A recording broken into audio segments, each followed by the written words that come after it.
আমি কাজল দত্ত রায়। আমার কিছুক্ষণ চ্যানেলে আজকে আমি একটা ছোট্ট কবিতা বলছি, কবি সুকান্ত ভট্টাচার্যের, দেশলাই কাঠি। আমি একটা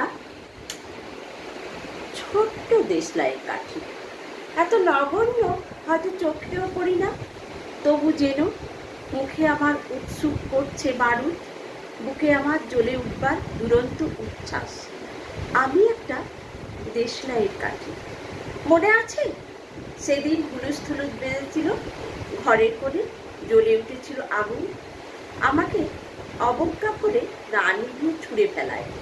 কত ঘরকে দিয়েছি পুড়িয়ে, কত প্রাসাদকে করেছি ধূলিসাৎ। আমি একাই ছোট্ট একটা দেশলাইয়ের কাঠি। এমনি বহু নগর, বহু রাজ্যকে দিতে পারি ছাড়খাড় করে, তবুও অবজ্ঞা করবে আমাদের। মনে নেই এই সেদিন আমরা সবাই জ্বলে উঠেছিলাম একই বাক্সে, চমকে উঠেছিলে। আমরা শুনেছিলাম তোমাদের বিবর্ণ মুখের আর্তনাদ। আমাদের কি অসীম শক্তি তা তো অনুভব করেছো বারংবার।